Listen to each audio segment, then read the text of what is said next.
아멘. 하나님은 우리를 사랑하십니다. 여러분들은 이 사실을 믿으십니까?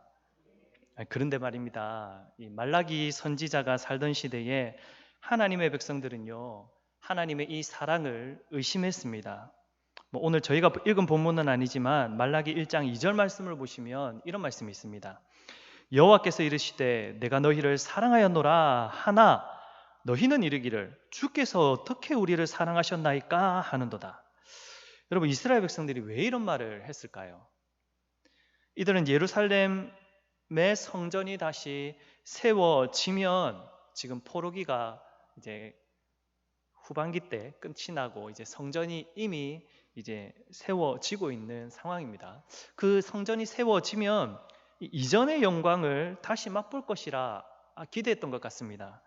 다윗과 솔로몬 시절과 같은 영화로운 삶을 이 사람들이 기대했던 것이죠. 그런데 막상 뚜껑을 딱 열어보니 그렇지가 않았던 것입니다. 성전을 재건하였음에도 불구하고 그들은 여전히 가난합니다. 그들은 여전히 바사, 페르시아의 지배하에 있습니다. 그러니 주도권이 없습니다. 자신들이 기대했던 것만큼 하나님께서 일하시지 않았다라고 이렇게 생각하고 있는 것이죠. 그래서 따지듯이 말하는 겁니다. 주께서 어떻게 우리를 사랑하셨나이까? 여러분, 무엇이 문제일까요? 하나님의 약속이 지켜지지 않은 것이 문제입니까? 그래서 이 사람들이 불평과 불만을 내어지게 된 것일까요? 아닙니다. 여러분, 문제는요, 백성들이 자신들의 입장에서 하나님의 사랑을 재단하려 했다는 것에 있습니다. 자신들의 입장에서 자기들 정말 다윗과 솔로몬 때처럼 부하게 해주시고 강하게 해주시고 명예롭게 해주셔야만 그것이 사랑이고 그것이 진정으로 나를 사랑하는 모습이다 라는 것은 나는 기준을 그들이 스스로 세워놨던 것이죠.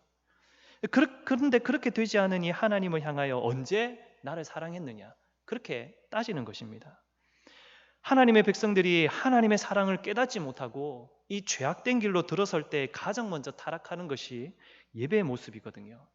그래서 오늘도 보시면 오늘 본문 말씀에서 그 예배의 타락상이 나타나고 있습니다.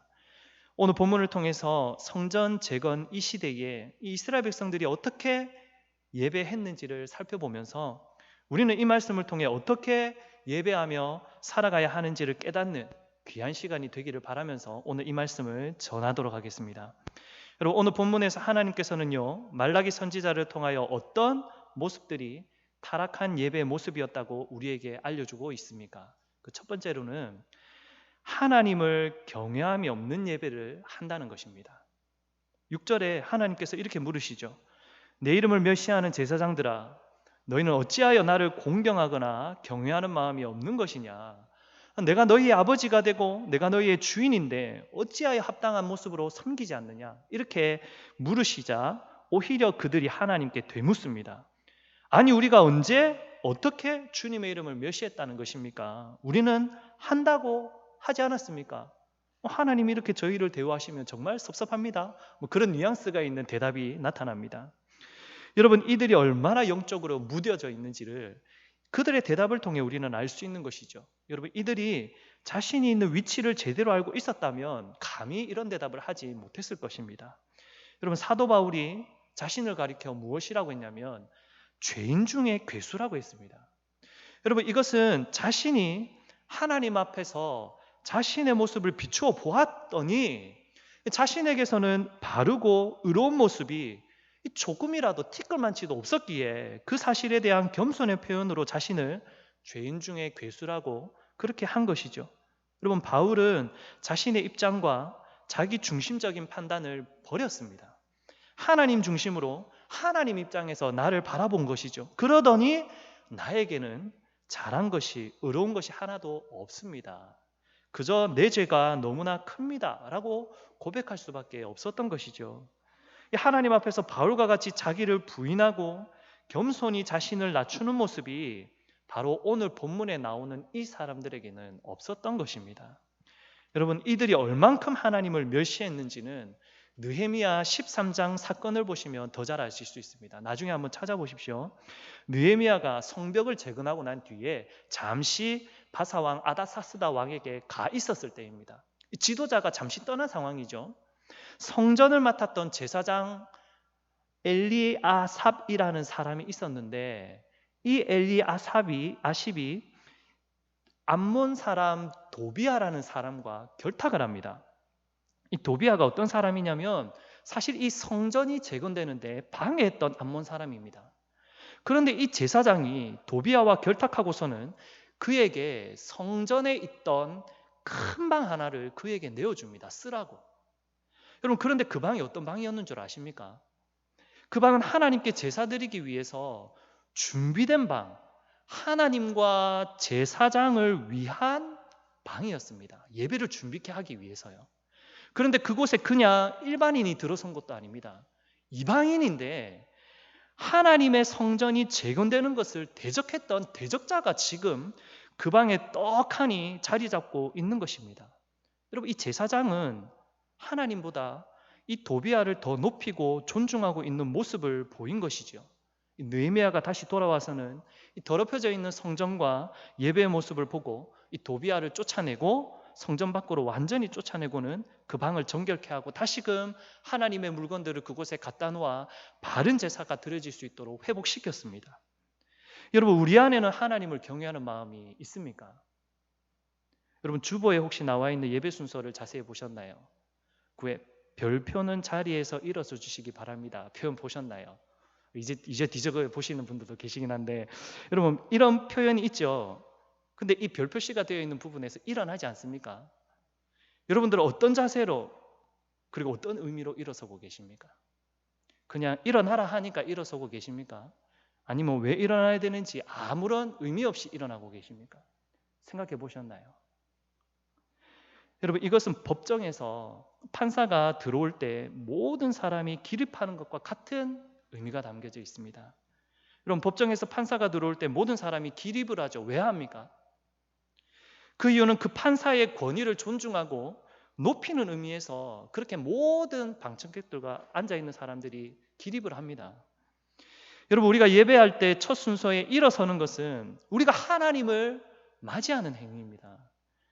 예배를 받으시는 분, 예배의 그 최고의 자리에 좌정하시는 그 하나님을 배우며 경외하는 마음으로 우리가 일어서는 것입니다. 우리의 육신의 눈에는 보이지 않으나 하나님께서는 친히 그 예배 가운데 친히 임재하심을 우리의 영적인 눈으로 보는 것이죠. 하나님께만 집중하는 것입니다. 내가 하나님을 경외하는 모습이 이 예배의 순서에도 적극 참여하는 것으로, 예배 순서에 적극 참여하는 것으로 드러나게 되는 것이죠. 그런데 여러분, 그 엄중하고 거룩한 예배가 이 다음과 같이 드려져서야 되겠습니까? 예배 시간에 전화가 울려서 전화 받으러 나가는 사람, 여러분, 하나님께서 예배를 받으시고 하나님을 경외하는 마음이 있다면 여러분, 그럴 수 있겠습니까? 왜냐하면 전화 받을 때 그때만큼은 지금 누가 위에 있습니까? 하나님이 위에 있는 것이 아니라 전화를 건 그 사람이 하나님보다 위에 있는 것이 되어버리는 꼴이 되는 것이지 않습니까? 우리의 행동에서 그러한 믿음이 드러난다는 것입니다. 여러분, 예배 때 스마트폰을 가지고 딴짓을 하는 것도 잘못이죠. 여러분, 하나님을 경외함으로 그분께 집중하지 못하는 모습이 되는 것이며 왕의 권위를 무시하는 모습이 되기 때문입니다. 여러분, 이러한 것들이 하나님을 경외함이 없이 예배하는 모습이죠. 여러분, 내 마음의 예배 자리에 하나님이 아닌 다른 무언가가 비집고 들어왔을 때 그것에 지는 모습, 거기서 그 자리에 내어주는 모습이 되는 것입니다. 사랑하는 성도 여러분, 우리에게는요, 하나님을 경외하는 마음이 반드시 있어야 합니다. 여러분, 예배는 철저히 하나님 중심적이어야죠. 하나님을 기쁘시게 하는 예배, 하나님이 주인 되시는 예배, 하나님을 최고의 자리에 앉으신 분으로 여기는 그 예배를 우리가 마땅히 드려야 한다는 것입니다.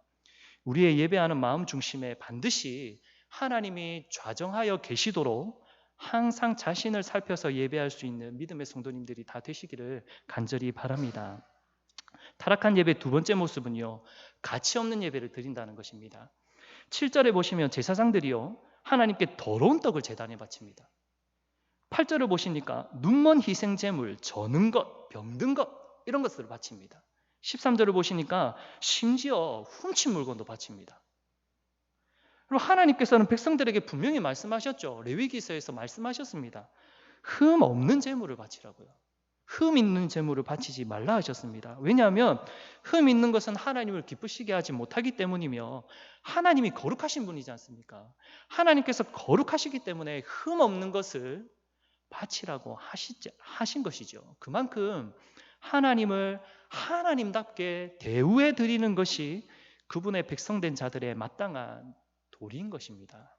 그런데 본문의 이 제사장들, 이 순종도 않을 뿐더러 정말 가치 없고 흠이 많은 제물을 하나님께 바칩니다. 그리고서는 뻔뻔하게 자신들은 잘못한 것이 없다고 우기고 있지 않습니까? 여러분, 이 얼마나 타락한 시대입니까?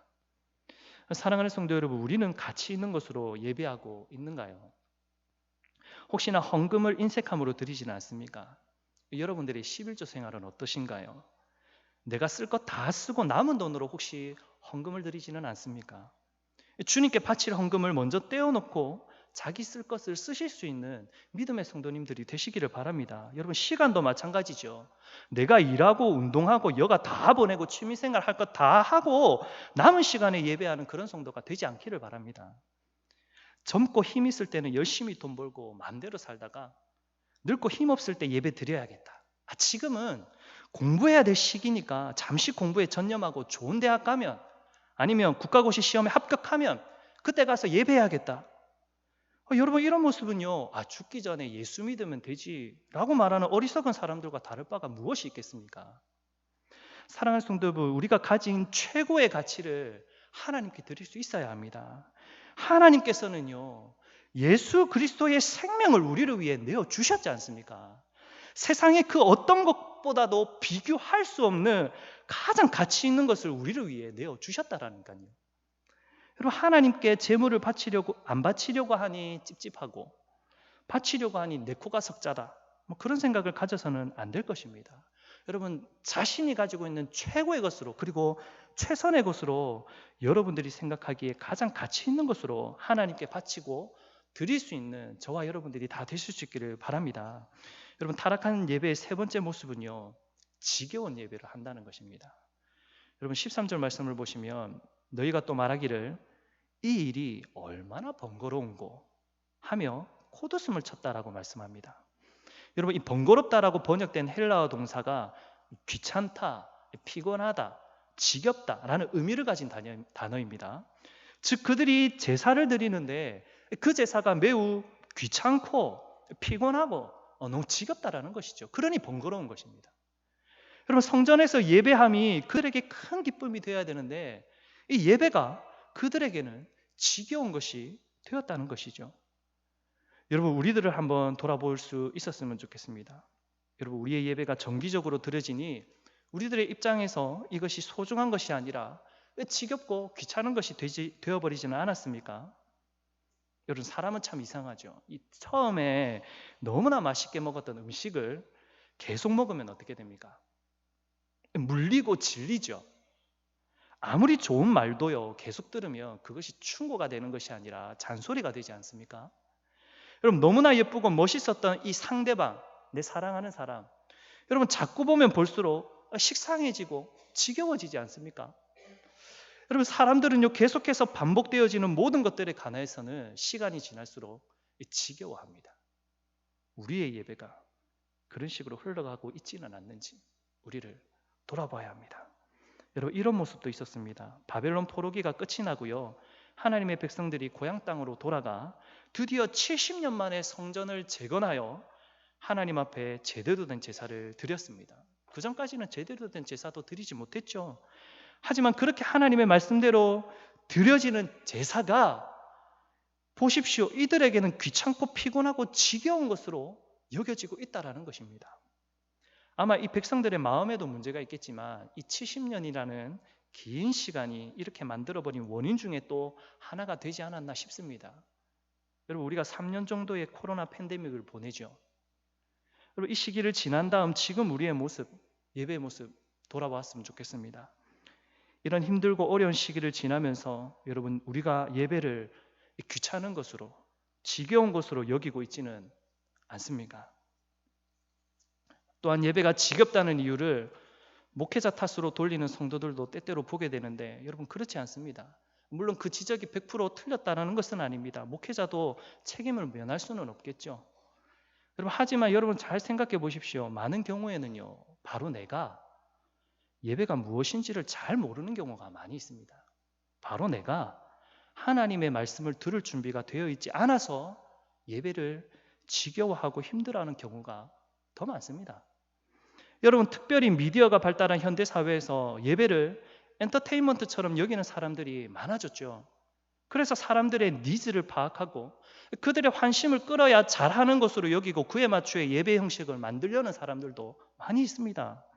그러다 보니 사람들이 큰 교회 예배 형식과 프로그램을 도입하려고 하고 현대적인 교회 이미지 메이킹을 하는데 주력하죠. 사랑하는 성도 여러분, 예배는요, 예배를 지겨워하는 자들의 필요를 채워주기 위한 이벤트가 되어져서는 안 됩니다.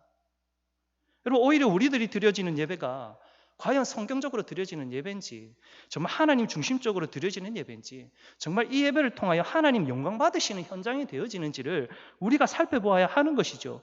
여러분, 예배는 형식보다 하나님을 향해 드려지는 성도들의 진실되고 준비된 마음이 더 중요한 것입니다. 갈라디아서 1장 10절에서 이제 내가 사람들에게 좋게 하랴, 하나님께 좋게 하랴, 사람들에게 기쁨을 구하랴. 내가 지금까지 사람들의 기쁨을 구하였다면 그리스도의 종이 아니니라. 종에 대해서는 지난번에 얘기했으니까요. 여러분, 이렇게 말할 수 있는 사도 바울의 고백이 바로 우리의 고백이 될 수 있기를 바랍니다. 말씀을 맺겠습니다. 사랑하는 성도 여러분, 예배는요, 철저히 하나님 중심적이어야 합니다. 그 첫 출발점이 하나님을 경외하는 마음, 하나님을 기쁘시게 하는 마음을 우리 가운데 가지는 것입니다. 그리고 우리의 예배는요, 눈 가리고 아웅하는 식의 예배가 되어져서는 안 됩니다. 안 하면 찝찝한 것이 되어서는 안 된다는 거죠. 여러분, 안 하면 죽을 것 같아야 됩니다. 예배를 안 드리니까 내가 죽을 것 같아야 됩니다. 시간이나 물질이나 에너지나 최선의 것을 하나님께 드릴 수 있도록 여러분, 우리가 우리의 자세를 반드시 고쳐야 합니다. 그리고 무엇보다 우리의 예배가 좀 더 편하게, 좀 더 수월하게 예배 드릴 수 있는 방법을 찾아내서는 안 됩니다. 내가 좀 더 편할 수 있는 방식, 내가 더 흡족할 수 있는 방식을 찾을 것이 아니라 하나님을 기쁘시게 하기 위한 방식들을 찾아내야 하는 것이지요. 여러분, 예배의 의무는 남아있으나 의미가 퇴색되어져 가고 있는 현실의 상황 속에서 하나님이 기뻐하시는 바른 예배자가 되기 위해 오늘도 우리 함께 기도하며 함께 애쓰는 저와 여러분들이 다 되실 수 있기를 바랍니다. 그런 저력이 있는 경산 충북교회임을 저는 믿습니다. 오늘 그래서 이 밤에도 함께 기도하며 나아가실 때 오늘 들은 말씀을 기억하면서 하나님을 경외하는 예배를 드리게 하여 주시옵소서.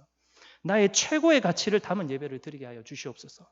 예배를 지겨워하지 않고 기쁨과 감격으로 드리는 예배가 될 수 있도록 하나님 도와주시옵소서. 성령님 나와 함께 하여 주시옵소서. 이렇게 함께 기도하며 나아갈 수 있었으면 좋겠습니다. 이 기도 제목으로 함께 기도하며 나아가겠습니다.